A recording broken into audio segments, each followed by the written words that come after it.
Okay, so welcome everybody to tonight's webinar. It's great to have you here. My name is Rafi Shulman and I'm the co-founder of Olim Advisors. Joining us tonight are two moderators who have been gracious to join us, Ilana Ginat from Olim Advisor and Daniel Engelsman from IsraTransfer. So thank you to both of you for joining. We appreciate it. We have over 450 people that registered, so a massive number. And from our point of view, we're just really happy to be able to help you and guide you and answer questions. We have people from Israel and around the world. And when we put this webinar together, we want to try and add information that everybody would find useful. So, as we go through the presentation, feel free to put your questions in the Q&A box or the chat box, and we will have a Q&A session at the end, and we will try and get to as many questions as possible. We're also going to have our contact information at the end of the presentation. So if we don't get to your questions, or if you want to go into more detail, feel free to reach out to us. Daniel and I would be happy to talk to you, answer any questions, and give you any guidance that we can do. We're also going to, we are recording this webinar, and so we're going to send out an email to everyone who registered with a link to the recording. So if you have to leave early, don't worry about it. You'll get the link. You'll be able to watch it many times over and get the information that you need. So before we start, I just want to take a moment and just talk to you about Olim Advisors and explain to you who we are and why we put this webinar together. And then Daniel's going to talk about IsraTransfer for a moment as well. So we started Olim Advisors back in 2016 with two goals in mind. The first goal is to help and encourage as many people as possible to make Aliyah. So a lot of people have been dreaming about doing this for years, and they need a little bit of a helping hand. And so we are here to be that helping hand, to guide and to help people through the process. The other goal is to help people once they're in Israel to deal with the daily challenges, whether you're here for a week, a month, a year, the things that come up from time to time, and you just need somebody to be able to turn to and to help. And so that's the second part of what we do, is we help people deal with those challenges. Now, financial questions and issues are a big topic that comes up a lot. And so we felt that if we put together this webinar, it really would be helpful for people, like I said, who are living in Israel already, or people who are thinking about making Aliyah. And one last thing I just want to mention to you, we decided about a year ago to start helping people who want to own a home in Israel. So a lot of people who live in Israel haven't bought their home yet, or people maybe that haven't made Aliyah want to buy a home, whether it's a vacation home or a home that they want to live in a bit down the road. And the challenge always is, how do you go through the process? Who do you trust? And so at Olim Advisors, we decided that we want to help with this process as well. So we actually relaunched our website about a week and a half ago. And so come to our website. You can get a good sense of how we can help you if you want to buy a home. And of course, as I mentioned, please feel free to reach out to us and we'll be more than happy to help you. So Daniel, I'll hand it over to you. If you can just talk a little bit about IsraTransfer, I'm sure everyone would appreciate that. Sure. So hi, everyone. My name is Daniel Engelsman. I'm one of the founders of IsraTransfer. IsraTransfer was founded in 2008. We've just actually celebrated our bar mitzvah. We are a money transfer company, but we specialize and we exclusively help people moving money to and from Israel, which most people think, it's similar and the same to what you'd expect in the United States or the UK, but things are very different here in our special country where it comes to the bureaucracy involved, even when you're transferring a small amount of money. So that's where we help people. As well as that, we help many people. I think we've helped in excess of 3,000 homes be purchased in Israel since we founded. And we help Olim as much as we can. I mean, most of our staff are Olim, Hadashim. It's very important to myself and the other founder of the company that, we build a sustainable company, but also help people that were in the same situation as us when we first started. So, we're there to try and help Olim as much as possible, as well as obviously run our business and help people transfer money. So that's IsraTransfer. Excellent. Great. Thank you. Just before we start, somebody commented here about the volume. Ilana and Daniel, can you hear me okay? Is it Can loud hear and you clear? fine. Okay, Yes. excellent. Okay, great. So let's get started. So the first thing that people want to know about is making the cost of making Aliyah, right? And when you think about it, it's an expensive process, or can be an expensive process, and there are things that you should definitely keep in mind. So there are things, the advice that I give to people is think twice about what you want to ship. In essence, come up with 3 categories. You have one category, which are things that you absolutely want to bring. Then there's another category of things that you absolutely don't want to bring. And then there's that middle category of things that you might want to bring depending on how much space you have and the cost.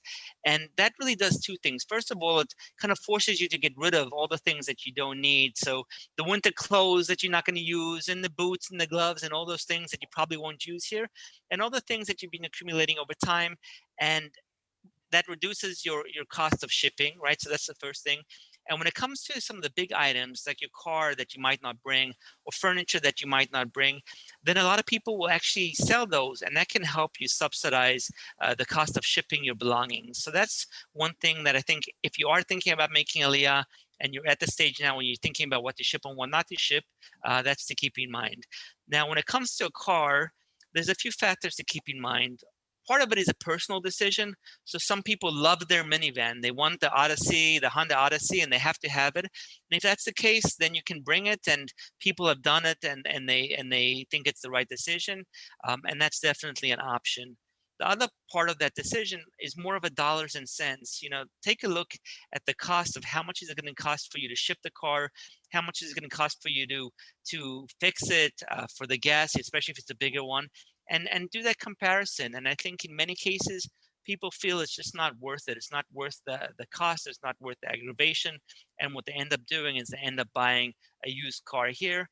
And we'll talk about that in a moment. So that's the first thing.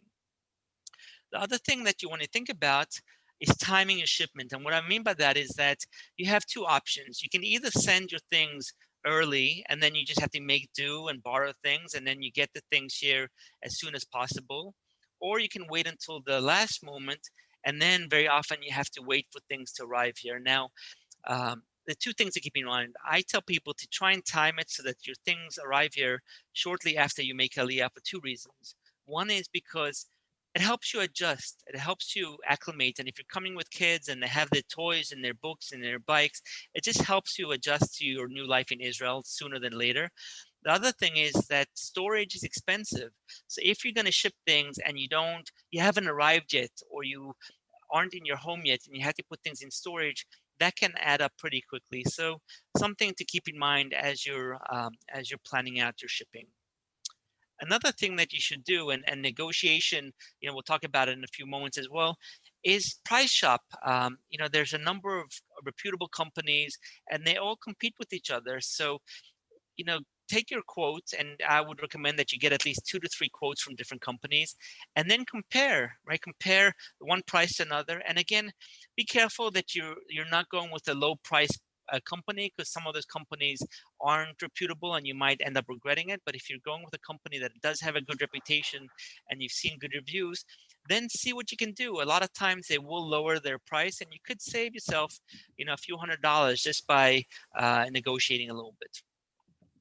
Now, once you get here, one of the things that we really encourage people to do, if you don't speak Hebrew, is to take Ulpan. Now, you have the government programs, and those have been around forever, and those are free. And for some people, that's fine. Those are good, and you can start those programs. But now, a lot of people don't have the time or the inclination to do these very long programs, and they're looking for more personalized, more customized, more practical Ulpan programs, and that's where these private programs come into play. They are smaller groups, and they very often are in the evenings, and they're more convenient. The one downside of these programs is that they used to cost a lot of money. So a lot of them would cost about 7,500 shekel. About 2 years ago, maybe 2.5 years ago, the government came out with a program where they actually reimburse you for the cost of it. So you do pay it up front, but then as you go through the program, you get a third of the 7,500 shekel reimbursed at the beginning. The second third about halfway through the course, and then the third, you get reimbursed at the end. So not only are you getting a great program that will help you get up to speed faster when it comes to Hebrew, but at the end of the day, you could be saving as much as 7,500 shekel, which is a lot of money.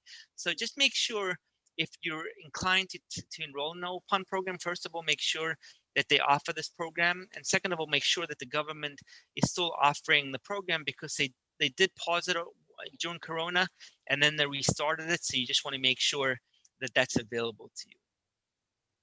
Another question that comes up a lot is appliances, and it's similar to the car discussion. There's certain appliances that might make sense. If, for example, you're big into baking or cooking, and you want to bring a big American size oven, and you have room for it, then that's something to consider.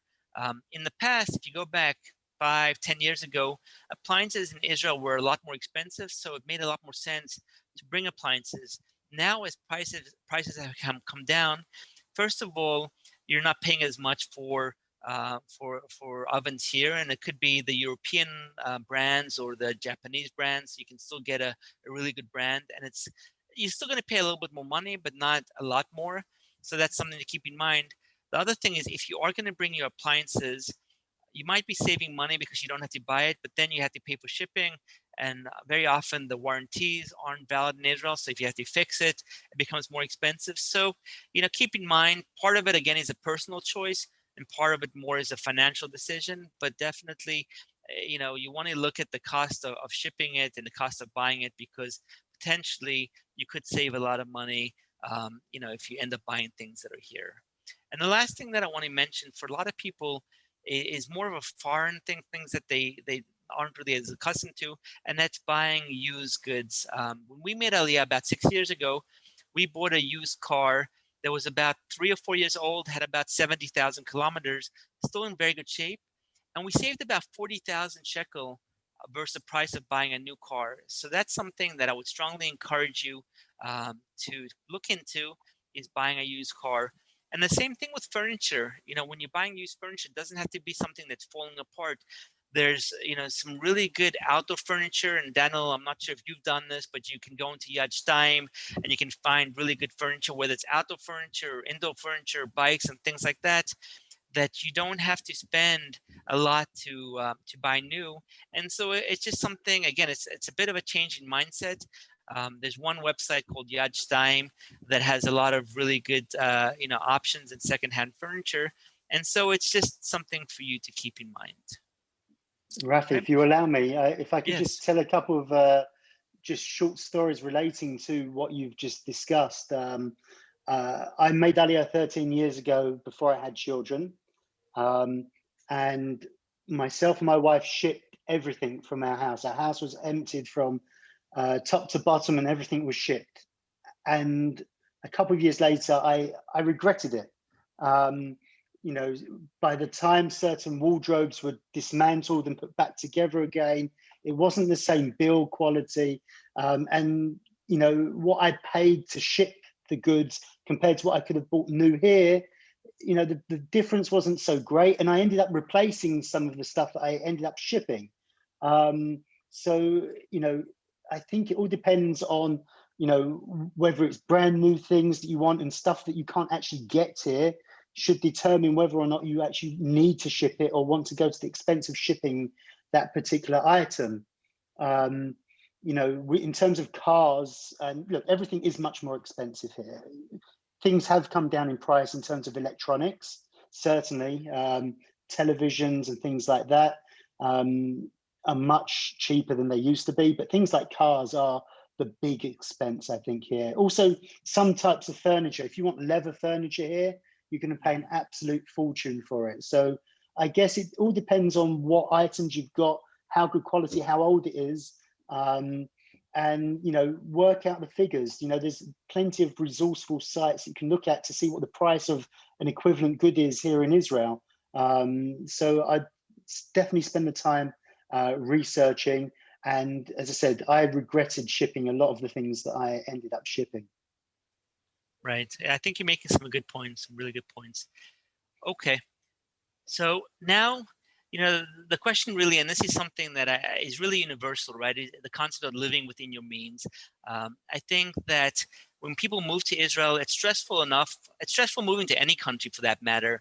And especially if you have to worry about your financial resources or your financial ability to live from month to month. And so there are two really sides of the equation that you need to keep in mind. One are the salaries, and salaries, I think a lot of people when they look at salaries are a bit in shock because salaries here are a lot lower. But the expenses are also lower. And so I wanted to just share some data points with you just so you can get a sense. Keep in mind that these are average numbers. There's a wide range. And as you can just see in this little graph that I included here, if you look at medicine or marketing or banking for that matter, law, you have people who are making less, and then you have the specialists who are making a lot more. And so I don't want you to look at these numbers as absolute. There is a range, and in some cases, people can be making a lot more than that. But it is important to keep in mind that salaries are lower. The average monthly salary is about 13,000 shekel, which is about $4,000. After taxes, it's about 11,500 shekel, or about $3,500. So that's just a data point for you to kind of start with. There are a couple of points I wanted to mention. One is working remotely. So before COVID and definitely now after, it's an option for many people, right? For many people, they didn't want to make Aliyah because they didn't want to give up on their career and start anew. And now a lot of people can do that. And really, in many ways, it's the best of both worlds. If you can live in Israel and make a salary, make the salary that you're making, whether it's in the US, Canada, Australia, UK, wherever you're coming from, typically it's going to be a lot higher, as we talked about. And also there's the convenience of working from home if you're working from home. And, hours can be a little bit tough sometimes, but I think financially there's a big benefit to working remotely. So if you have that option, definitely keep in mind, maybe just for the first year, even if you eventually want to switch over and work for an Israeli company, if you have that possibility of working remotely, I think it's something that you should seriously consider. Another thing to keep in mind is that you do get a government subsidy for 6 months. Now, it's not enough to retire off of, but it does help. So for example, when we made Aliyah about 6 years ago with our 4 kids, we got about, I think it was about 72,000 shekel, which in essence, we just turned around and bought our car with it. So, it wasn't something that I could afford to not work for the first 6 months, but it definitely comes in handy. And it's definitely something that you can factor in, whether it's for a big payment, like I mentioned, for buying a car, or maybe just, for your purchases, for your furniture and things like that as you get settled. So, this is kind of the first half of the equation is your salaries. And it's something that you definitely need to you need to keep in mind because some people call me up and say, look, I'm living on a fixed income, Social Security. Can I move and live in Israel? And it really is challenging. And I think the last thing that you want to do is come here, not be able to make ends meet or live in minus as a lot of Israelis do, where you have a negative bank account balance. And then you're stressed and then you're really not enjoying your life in Israel. So I think this is a very important decision and, facts that you need to think through before you decide to move to Israel. Rafi, if you allow me to, if I can just expand on the working remotely a little bit, and also people that are living off of their social security and savings. My father-in-law, as an example, when he made Aliyah 12 years ago, sterling, he lives off of an income, his pension from the UK. And, the exchange rate, I know we're going to come on to it a little bit later, but the exchange rate in the UK was around 8 at the time. Okay. And, so he calculated what he could afford based off of the exchange rate at the time. Sterling over the years is now around 4.5. So he's nearly lost half of his income and his purchasing power from no fault of his own. The sterling amount that he gets every month hasn't decreased, but the amount of shekel that he gets has nearly halved. So the exchange rate is a factor. With the dollar, it's a little bit less so. I mean, everyone will be happy when it's 4 and it's currently 3.2.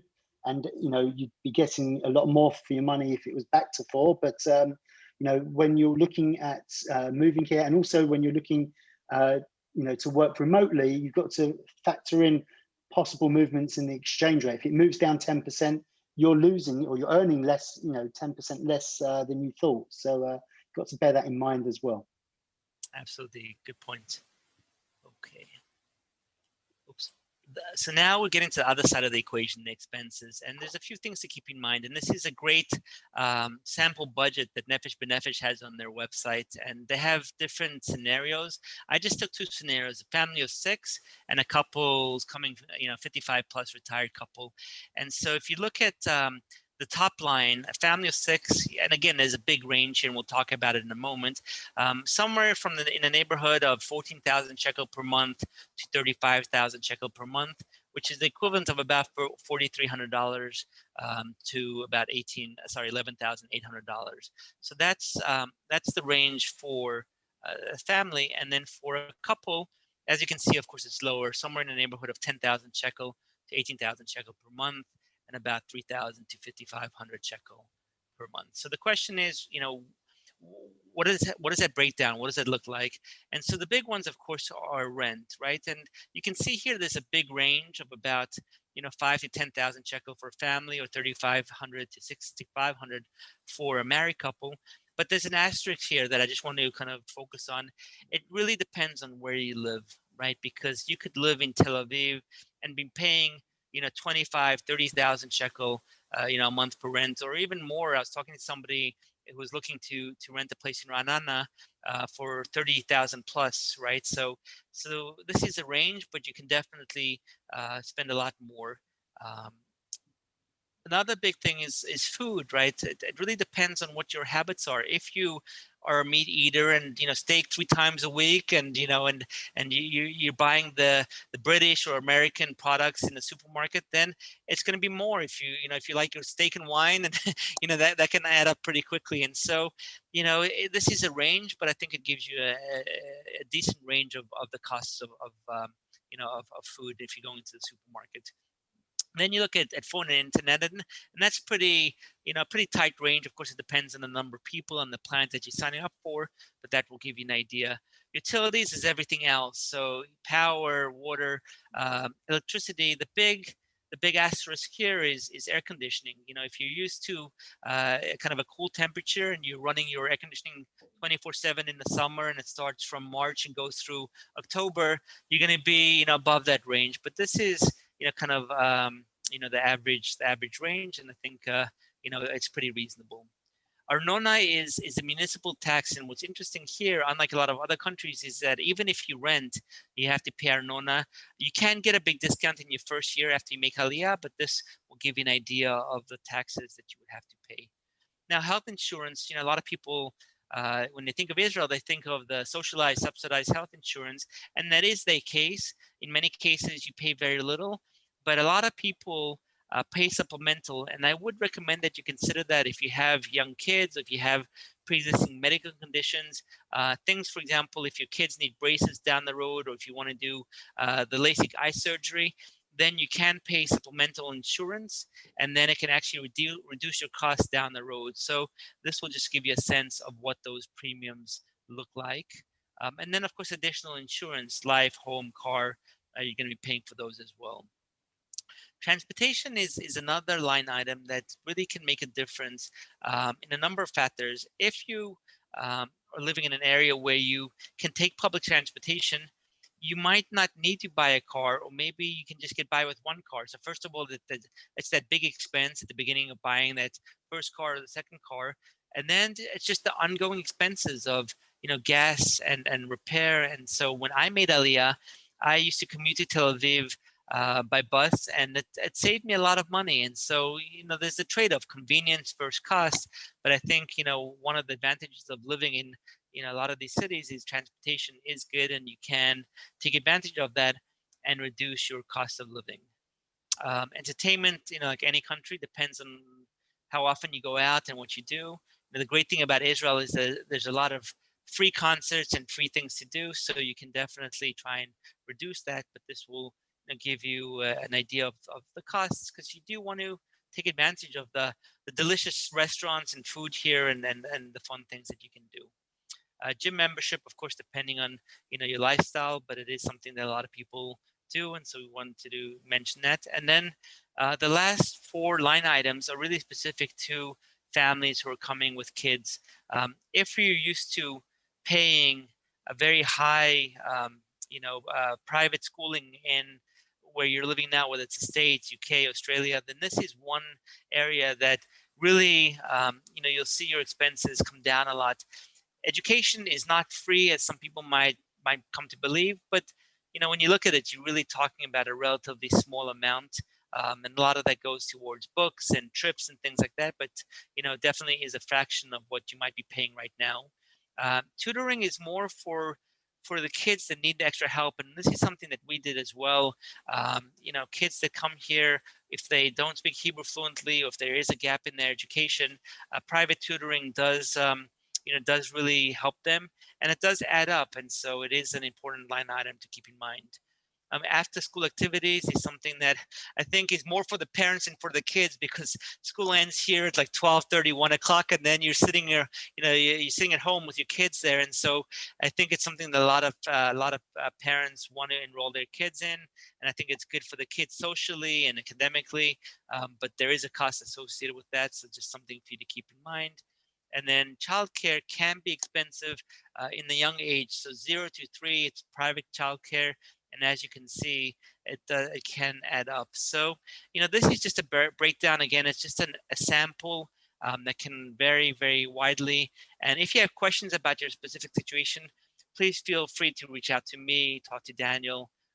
We'd be happy to talk to you about your situation and help you come up with a more accurate budget. Daniel, anything you want to add? No, I mean, look, I've lived in Modi'in and Renana, which aren't necessarily the 2 cheapest places to live. And, the things that you point out, it all depends on the size of property that you want in those places. I mean, prices in Modi'in have gone up. I lived there when I made Aliyah originally, and prices are like nearly double what they were originally. In terms of food, if you're living in a big city like Arnona, I pay a lot for my meats here. But if you go to some of the shuks in Tel Aviv, you can get even better products, and it's half the price. So, obviously it's convenient 2 minutes down the road to get, some nice meat. But if you shop around and go out of the big cities and into some of the shuks, you can, save quite a bit on the food. And, the other main thing is during the summer holidays here, it can be expensive, depending on how many kids you've got, for them to be entertained for the 2 months Hofish HaGadol that they have. Right. That's a good point. And it's interesting with the shuk. For me, it's a combination of trying to get things at a cheaper price, but also it's a great experience. You can, especially going to Machane Yehuda, it's a nice kind of entertainment, and the money that you're saving in the products, you can end up spending on beer. So maybe it's a little bit of a trade-off. But it's true. But some of the products you can get there are, I think, there's a friend of mine brought some in Shuk in Tel Aviv, some most incredible kebabs. I mean, and apparently this guy's famous for them, and it was half the price of what I'm paying for, supermarket rubbish as, packaged goods, and, you can get really good stuff in the shuks. Right, good point. Okay, so then the question is, how do you lower expenses, right? So we talked about them, and there's a number of things that you can do. So the first thing is, and I know it's not, intuitive, a lot of people don't feel comfortable doing, negotiate. And it's not just talking about when you're buying a house or a car, it's things that you wouldn't even think about. And I'll give you an example. My wife and I went into a little store just a few days ago to buy handles for our drawers in our kitchen. And we priced it out, and we asked the woman, we said, can you give it to us at a reasonable price, a cheaper price? And she said, okay. And right off the bat, she lowered it by 15%. Literally, the second, we didn't have to haggle, we didn't have to argue. It's just, it's almost kind of taken for granted that they're willing to do that. So things you don't even think about, bank fees. You can go in, you can get bank to waive their fees. You can get them to, when it comes to mortgages, for sure, you can literally save tens of thousands of shekel over a life of a mortgage if you negotiate. And so worst comes to worst, they say no. So really, if there's one thing that you'll take away from this webinar, it's this point, that if you really want to lower your expenses, this is the way to do it. Just negotiate, negotiate, negotiate. Another thing that we talked about is buying used. So whether it's cars, furnitures, you can really save money on an ongoing basis. And when it comes to cars, keep in mind the gas, right? And hybrids. People are doing that now as well. Because it does become expensive, and so you want to think short term and long term. When it comes to shopping, a lot of the stores have their own loyalty cards where you can get discounts. And I'll give you an example. When we came, we signed up for Rami Levy, which is one of the main supermarket chains here. We got their card. And just to open up an account, we got 350 shekels. So that's free money. And I'm a big fan of taking money when somebody gives it to you. So, a lot of these stores have these loyalty cards. You might not get an initial, kind of bonus, but you definitely can save money as you use them. It's no different than around the world. It's not something unique to Israel, but it's something that definitely you should take advantage of. Another thing that is more specific is the special education tax credits. So for families that have kids in special education, it is something that you can get a tax credit. And many people, even Israelis, don't know about it. And we had a situation where somebody had been living in Israel for a few years. They had some kids in special ed, and they didn't know about it. And we helped them get money back. It literally amounted to tens of thousands of dollars, shekels, because it was over a few years. And so it is something that you should be aware of. It's not necessarily a monthly deduction, but at the end of the year, it is something that can help you, get money back from the government. So to be aware of that. And the same thing, if you do have a baby in the first year, b'sha'at tova, there's a nice little perk that, again, a lot of people don't know about. You can get some subsidies from the government. Just go to your Misrad HaKlita, your local office, and ask them about it. It's something that you're entitled to, and you should take advantage of it. We talked about public transportation, and again, that's something that I would encourage you to do if it is available. And the last thing is, when it comes to travel, so one of the amazing things about living in Israel is there's so many things to do. There's beautiful resorts and there's beautiful places, and we're so close to Europe. You can go to the Far East and travel. And so if you do go to all the natural parks, there's a card that's called the Matmon card. You pay about 400 shekel a year, but then you can just go to them, and you can literally save hundreds of shekel by using this card to get into these parks. So that's something that you want to look into. Another thing, what I put here is free points. So what I do is I've kept my American credit cards, and I'm just racking up points as I use it to just make my purchases. And then we've used these points for just free vacations. You can go to the Dead Sea, you can go up north. There's a lot of hotels that are part of these networks. And you can use these points to get free nights. You can, of course, use them to fly as well. But it's just a great way to go for a couple of nights to a hotel and use these points. And of course, that can really lower your expenses, because as you probably have heard, hotels in Israel are not cheap. And so this is a good way of reducing your travel expenses. And the last thing is just, again, more of a kind of an inside tip or practical tip. When you do fill up with gas, it's going to add up quickly, and you have the option of either somebody pumping your gas for you, or you do it self-service.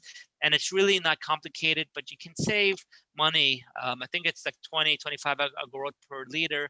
And again, all this adds up. It's not going to help you retire off of it, but if you can do a lot of these things to save some money here and there, it just goes a long ways. And so these are just a few of the points that I've used, and I would definitely recommend that you keep in mind to lower your expenses. Daniel, what do you do? Yeah.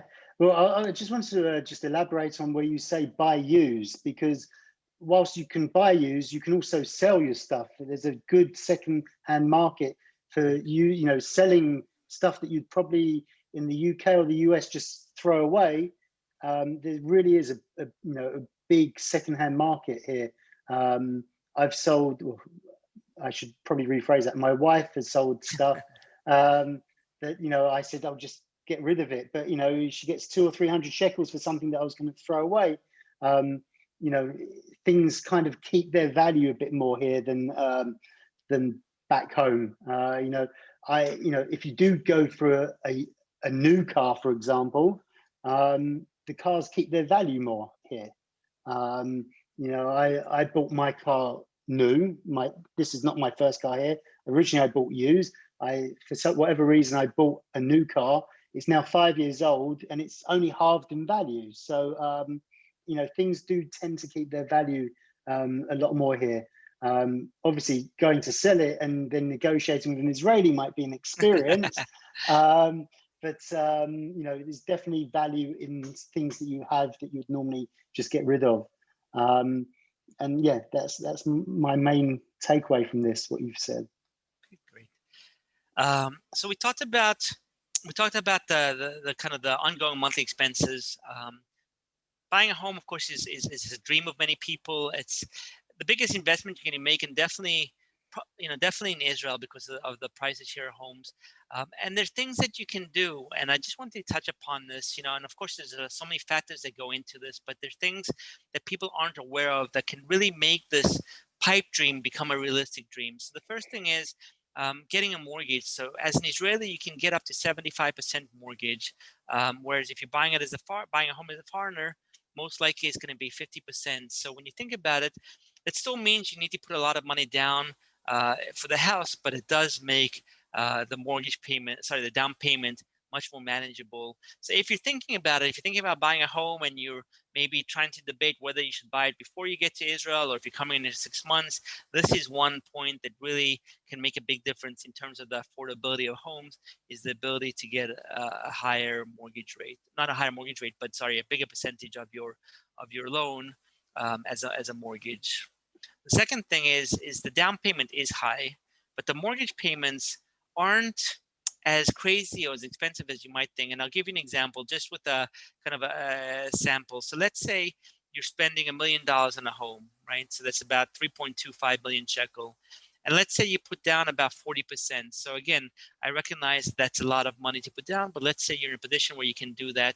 And so you're taking about a 2 million shekel mortgage. That monthly payment is going to be somewhere in the neighborhood of about 8,800 shekel. Let's say about $2,800. Now, again, you're putting down a lot of money, so a lot of people can't afford that. But if you can, the point is that the monthly mortgage payments aren't sky high. A lot of people can afford to pay that 8,000, 9,000 shekel mortgage payment. So that's something that is just an important thing for you to keep in mind. And especially if you can buy something that has a rental unit. So that's, again, something that I think is very different when it comes to the mindset of Israelis versus other people, is that a lot of Israelis, especially if you're buying a home, you'll buy a rental unit, right? And then you'll rent it out. And so a lot of people, for example, in the area that I live, they might be paying, like I said, $8,000, $9,000, $10,000 mortgage payments, but then they're renting out the unit for 3,000 or 4,000 shekel a month. And so that rental unit can really subsidize and reduce your monthly mortgage payments, and again, make it much more affordable. So just something to keep in mind. Buying in the periphery, something that, again, makes sense, and I think more and more people are doing now because they, in some ways, are forced to do it. So you have the center of Israel where things typically are the most expensive. And then if you go up north, down south, or if you go east, things do get a lot more affordable. And I'll give you one example. So a lot of people want to live on the beach, want to live by the ocean. And so Netanya is a popular destination for a lot of people. But now what's happening, not just now, but over the past few years, people are also looking down south in Ashkelon or up north in Nahariya, and you could literally save 15, 20, maybe even more on a home that you're getting, and you can get a potentially bigger home for a price that's much more affordable. So if you are able to be flexible, in other words, if you don't have to live in the center of Israel because of your job, or if you don't have to live in one of the big Anglo communities because you speak Hebrew, or maybe you're not coming with kids, then I would really encourage you to look at some of these areas that now are popping up that maybe you can buy a home that is within your budget. So important to keep in mind. The next concept, buying on paper, a lot of people talk about that. And what does it mean? It means that you're buying something that hasn't been built yet. So you're buying it on plans and it will be ready in 2 to 3 years. So there are risks with that. And it's really very important that you do your due diligence and that you go with the right developer and developer that's being approved by a bank and has bank guarantees. And so you have to be really careful not to go with developers that aren't that you don't have that level of comfort. But if you do find a developer, it's beneficial in two ways. First of all, you'll get a discount. So the sooner you buy, the bigger the discount, because the developers want to incentivize people to buy early on. And then, as they start selling, they will reduce the discount. The second benefit is more from a cash flow point of view.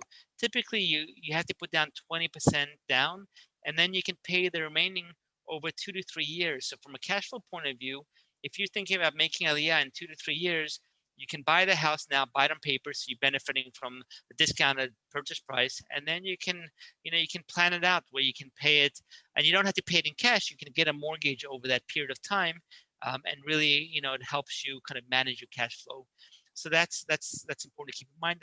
And the last thing is something that a lot of people do here, especially if you can buy that rental unit. So what a lot of people will do is they'll go in with the parents, and the parents will very often put down the down payment, right? And then the children will be responsible for the monthly mortgage payments. And so the parents now have a home, and maybe they're living in Israel and they're living with the children, and that can be good or bad depending on your relationship with your parents or your in-laws.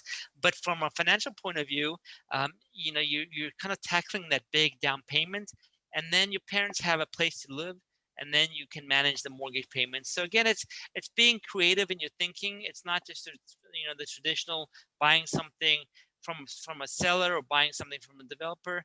There are a number of things that you can do that can make buying a home, more of a realistic dream, and something that definitely makes it more affordable. Daniel, I know that your company, that you deal with a lot of people that are buying homes. What are some of your points? What are some of your advice? Well, it's a very, very detailed subject. We deal with, every week, we probably deal with 30 or 40 people buying a property. It's quite incredible, really, the amount of foreigners and people here buying. Prices are very expensive. A large majority of the work that we do are people buying on paper, and as you quite rightly said, if you're looking to buy on paper and the developer that you're working with does not have and work with what's called Shovarim, which is a voucher booklet which guarantees your money when they're building, then don't go with them at all. Very, very important. That I think it's pretty much law here now that they have to do it this way. Basically, it creates a bank guarantee for your money in case the developer was to go bankrupt. So very important you go with a developer like that. In terms of buying before you make Aliyah or once you've made Aliyah, there is a difference in tax, I believe, in terms of the purchase tax. Correct. However, I think that if you're buying within a year of making Aliyah, then you can claim some of it back. I don't pretend to be an expert on the tax aspects of this, and I highly suggest speaking to a lawyer about it. But bear in mind the tax, because one of the methods that the Bank of Israel tried to implement in keeping house prices down was to increase tax for foreign buyers, and also for people, especially for people buying their second home or third homes in Israel. So they put the tax rates up for that. So yeah, just bear that in mind, whether you're, if you've just made Aliyah, or if you're within the 6 months or a year of making Aliyah, then you should be able to claim some of that tax back. But yeah, speak to experts on this. This is a very, very detailed subject, which we could speak about for hours here. So I don't think it's the time we or have place. a very good, I agree, and we have a very good contact, a senior person in one of the banks that only deals with foreign residents, and he can go into more details. So that's a very good point. Okay, just a couple more slides. I know there's a lot of great questions here. We're going to get to it. We just want to make sure that we, shared a lot of information with you, and we started a little late. So we're almost wrapped up, and then we're going to get to the questions. So Daniel, I'll hand it over to you, and this is really your expertise and specialty about transferring money. I know this is something that a lot of people ask about before they make Aliyah and once they hear as well. Sure. Look, I won't go on to, again, it's quite detailed and everyone's situation is different, but transferring money to Israel is different to transferring money to other places around the world. First of all, you have bureaucracy here, which you don't have in certain other countries. The main thing to consider is that when you transfer money here, your bank will interrogate you about where your money's come from, what you're using it for. I tell my clients pretty much that you're guilty of money laundering until you prove yourself innocent. So, be very prepared to prove the source of your money. It's the big topic here about transferring money now. The root of that was that a lot of the big banks here in Israel were fined hundreds of millions of dollars by the IRS for helping Americans bring money to Israel without paying tax on it in the United States. I think Bank Mizrahi, they were going to fine Bank Mizrahi $400 million. Bank Mizrahi turned around to them and said, we'll give you $40 million. That's typical Israeli negotiation there. But that's the reason that they're very crazy about the source of your money. Source of money is not just saying, oh, it's in my savings account. You have to prove where you originally got the money to put it into your savings account. So that could be a CPA letter. You may have to show tax returns. So depending on the amount of money, you have to be prepared to give over certain documents. A very good tip that we've been saying as a company for years is that if you're making Aliyah, you have to make sure that you have access to your money once you've made Aliyah. So what do I mean by that? If you're in Israel and you haven't spoken to your bank about moving to Israel, if you're here and you call your bank and ask them to transfer $10,000, $20,000, and they say, no problem, come into the branch tomorrow morning and we'll do it for you. It does happen to people. So make sure that when you make Aliyah, you have the ability to either do it using online banking. And when you're doing online banking, also think about how that process works with your particular bank. Sometimes they want to send you a security code to your US number. And if you've made Aliyah and you don't have access to that number still, you don't have access to your funds. And a lot of people get stuck there. So before you make Aliyah, make sure that your online banking works, that you don't need a security number sent to a US cell, because that happens very, very often. And if you're used to just sending faxes to them, just speak to them and find out the process of having access to your money. It's a very important thing. In terms of timing of, converting your money, transferring your money, some people need to transfer money now to pay for things now. Sometimes people want to take an approach where they're thinking about future payments that they need to make, their living expenses, and depending on the exchange rate, you could save yourself quite a substantial amount of money, especially if you're buying a property. If the dollar shekel rate was 4, and you're buying a property for 4 million shekel, it's only going to cost you $1 million. But with the rates they are right now, it's going to cost you about $1.25 million. So, on $1 million transfer, it's $250,000 difference just on the exchange rate alone. So, I know most people aren't transferring $1 million, but even on $10,000, $100,000, those, the difference on the exchange rate is important. So, I'm happy to talk to anyone that wants to discuss that in more detail about how to possibly time your conversion a bit better, or plan your living expenses, maybe send it quarterly rather than monthly to take advantage of a better rate at a certain time. So timing is important. That's what we do at IsraTransfer, and I'll be happy to talk to anyone in more detail about any of that. Great, thank you. Here, This is a slide that we put together, and again, you'll get the recording. These are just different resources that are available that I think you'll find very interesting. IsraTransfer has their blog with different articles and a monthly newsletter, and so just take a look at this when you get a chance. I think you'll find it useful. And then the last thing is just here is the contact information. So what we'll do now is we'll go over to questions. There are a few questions that were emailed to us beforehand, so I'm going to just go through some of those, and then Ilana, if you can just read out some of the questions from here. You know, we'll go a little past 9 o'clock, just because we want to try and get to a bunch of the questions. So let's just go through them and see here what we got. So Daniel, one of the questions that we got is there a limit on bringing cash in? Is there a monthly limit or annual limit of bringing cash in, or a number of times you can do that, you can transfer money? When you say cash, you mean physical cash, or are you talking about transfers of money? Transferring. Big difference. It's transferring, yes.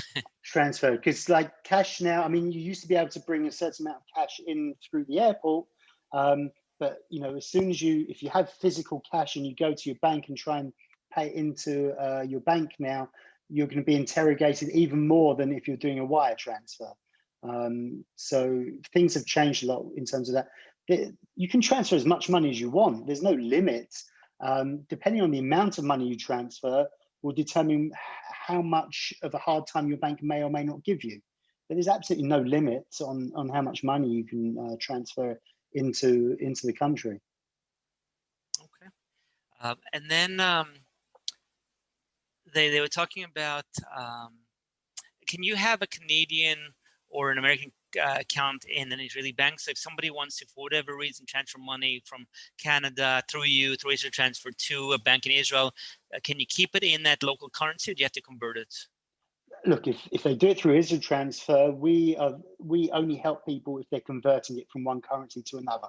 However, if someone wants Canadian dollars or US dollars to sit in their account here in Israel, you can transfer it directly from Canada directly into your Bank Olim account, Bank Mizrahi account.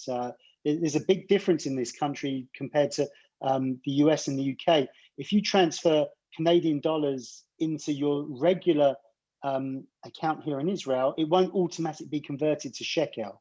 Whereas if you do the same in the US, especially in the UK, each account number is a specific currency. Whereas here, it's like a multi-currency account that you can transfer any currency into. Okay. And then the last question that I have here, and then Ilana, I'll turn it over to you, is somebody had emailed us. They have some money with an investment company that doesn't have a license to do business in Israel. Can they still transfer money to the bank account in Israel? Does it have any kind of impact on that? Should they work with a bank that does have a license to operate here? What are the implications there?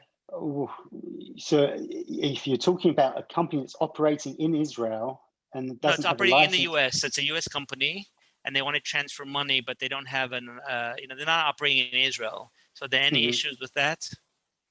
There's no issue of that company sending the money to Israel at all. No issue at all. Okay, great. All right, Ilana, if you want to let us know some of the questions, and we can. Yeah, there was a question that kept popping up. Is it possible to open up a bank account before you make Aliyah? Yes, you can open a bank account. If you're physically present here, it's much easier, and you'd be opening up a what's known as a foreign resident account here.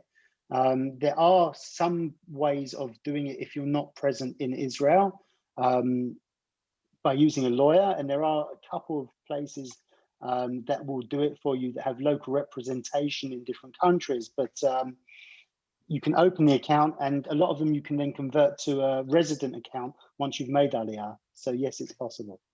And if you need help, we have a contact at the bank that I mentioned to you that can guide you through that. So let me know. What are the typical fees for transferring US dollars to Israel? Look, it all depends. There's a few ways you can transfer money. Okay, I'm not just going to talk about IsraTransfer. I'm just going to talk about generally. You could ask your US bank to convert the money to shekel and then transfer the shekel from your US bank. that is the most expensive way of doing it for a number of reasons. US banks take a very wide spread on the exchange rate.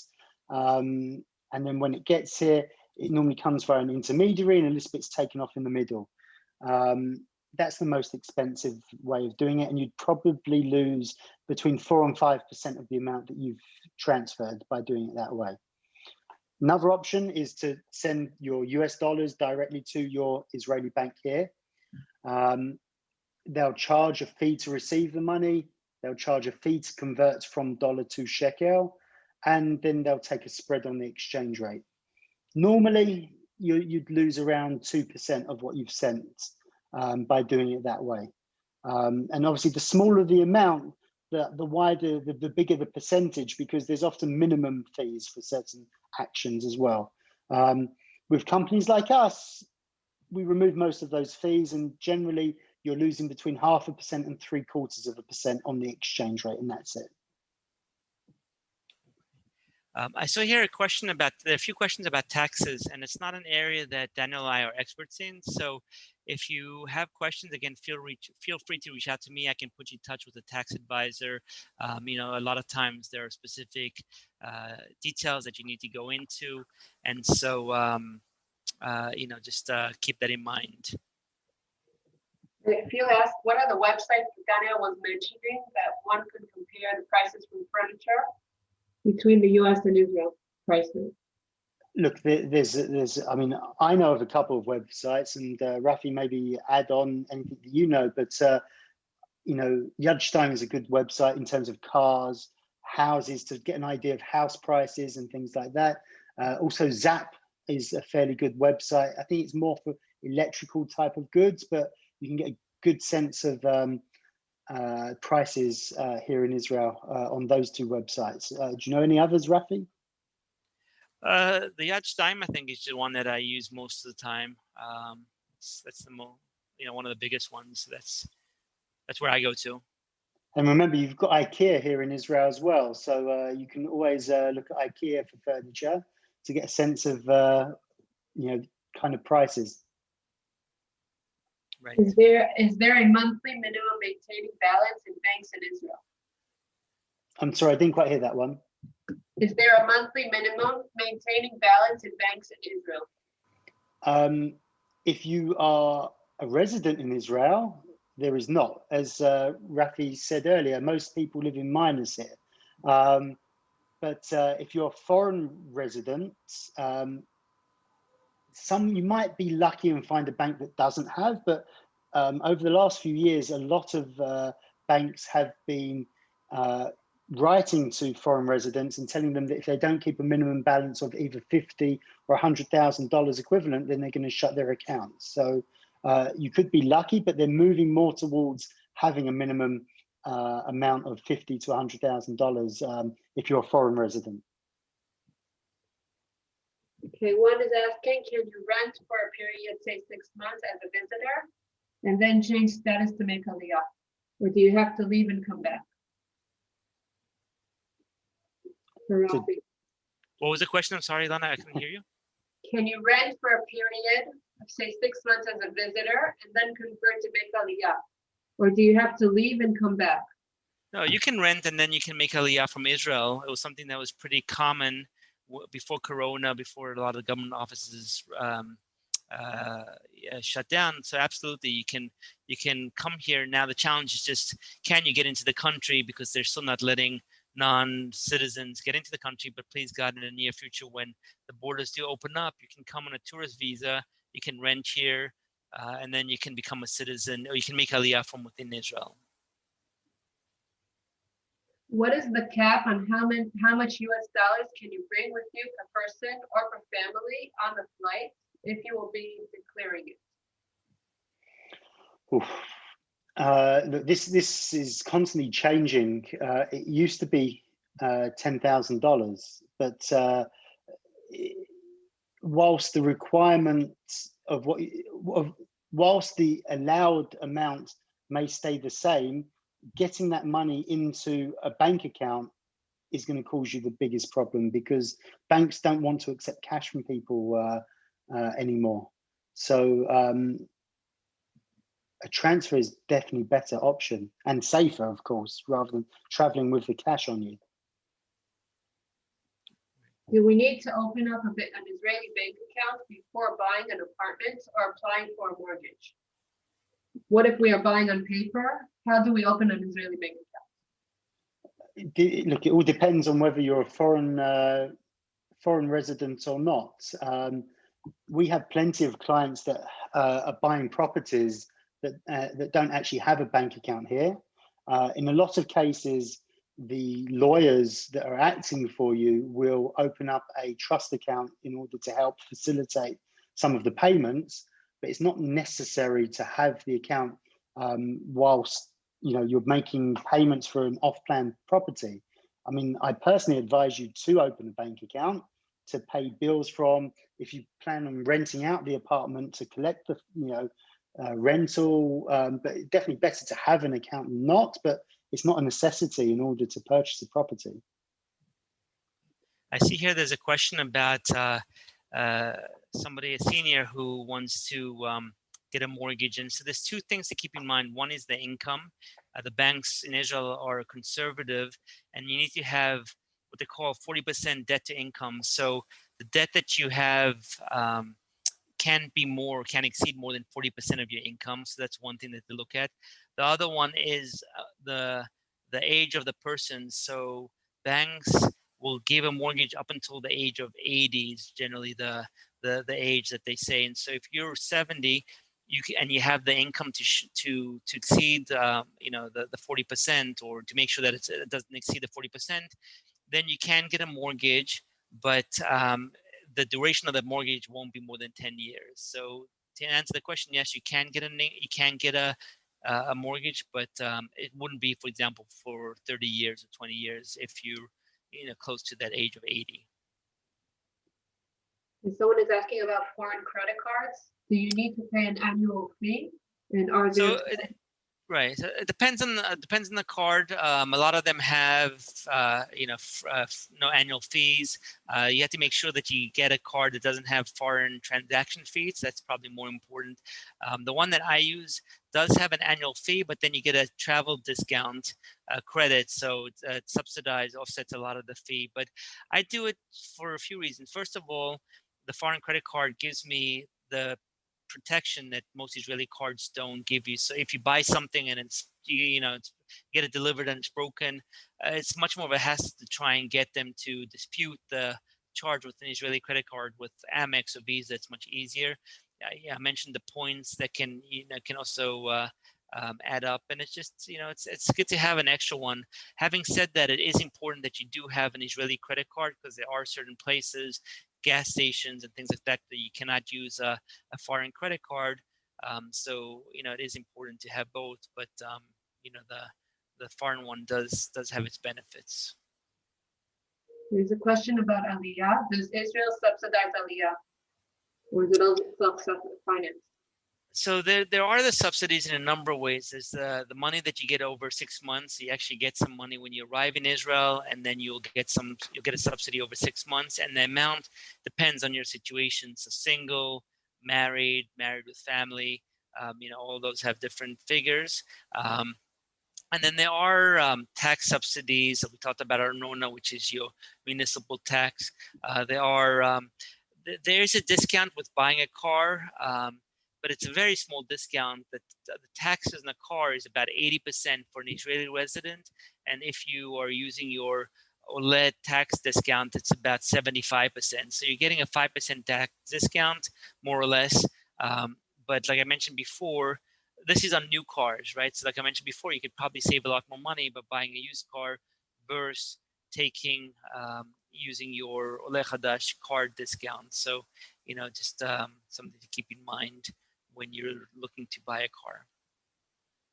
There are questions about the Arnona.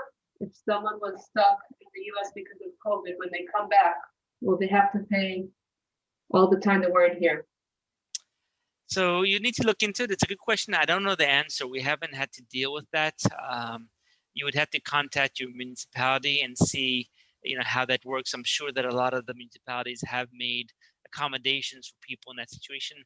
I just don't know, we haven't had to deal with it, so I don't know for sure, but I would recommend that you reach out to them.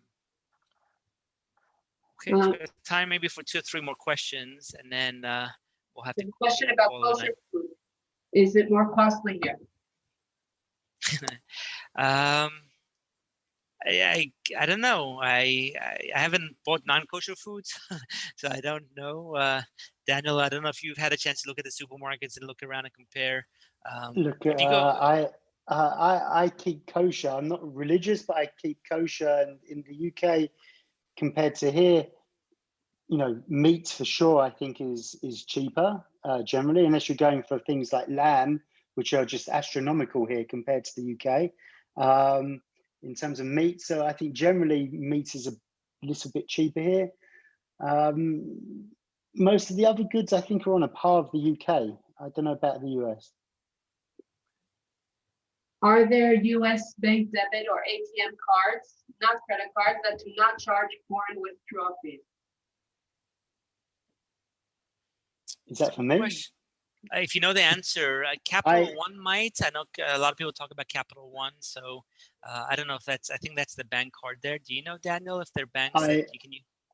I've heard of some cards, and I think Capital One is one of them. A certain type of card that doesn't charge you to withdraw at an ATM, but just bear in mind that I think despite that, Capital One gives people the most problems in terms of transferring money to Israel. So you've got the good and the bad with them. Last question. Ooh. Anything else that how is Olim Advisors different than Nefesh B'Nefesh? So it's a good question. Nefesh B'Nefesh is an amazing organization that helps people make Aliyah, and they focus on the bureaucracy, so getting the documentation, getting people to Israel. Where we came in, and in fact, when we started Olim Advisors, we met with Nefesh B'Nefesh because we realized that some people need more help. They need more hand-holding. They need help with the practical decisions. So, for example, finding the community, finding schools, finding a home before you make Aliyah, and then once you get here, it's challenging. And so, for example, when our Olim clients get here, we'll go with them to the bank, we'll go with them to Misrad HaKlita, we'll go with them to Misrad HaPnim to make sure that everything goes smoothly. It's not the nightmare stories that a lot of people have heard of. And I guess the bottom line is that we complement Nefesh B'Nefesh's services, but we really pick up where they leave off. And for a lot of people, and thank God we've helped hundreds of Olim and thousands of Anglos, it just makes a difference. It makes a difference to be able to call somebody. And even if people have friends and family who live in Israel, they still feel more comfortable reaching out to us and helping them. And so that's one big difference. Another one, like I mentioned earlier, with real estate is now it's just there's just such a need for it, and there's no one really that is taking the role that we are, which is we're not a real estate company. We're just out here to do three things: help people navigate through the process of buying a home, introducing them to our network of professionals, so real estate lawyers, realtors, and so on and so forth. And the bottom line is that we just protect the interests of our clients. And so, we all work together, companies like IsraTransfer. Our goal is really the same, to help people get here and to help people really live and lead a very happy and successful life here. And so, Baruch Hashem, there's a lot of people that want to help, and we want to encourage you to reach out to us. And if there's anything that we can do, I know I'm speaking for Daniel and for Ilana as well. It's a privilege for us to help people, and we love doing what we're doing, and we want to encourage you and invite you to reach out to us. And if we can help in any way, we would love to do that. So thank you very much from me. Thank you for joining. And again, thank you, Daniel, for you, and for Ilana for joining. I know that everybody appreciates your time and your guidance. We wish everyone a Shabbat Tov, a good week, and be in touch. And like I said, we will send out an email, hopefully by Tuesday, with the link to recording, so you can watch it again. So long, everybody. Be well and be in touch. Take care. Bye-bye.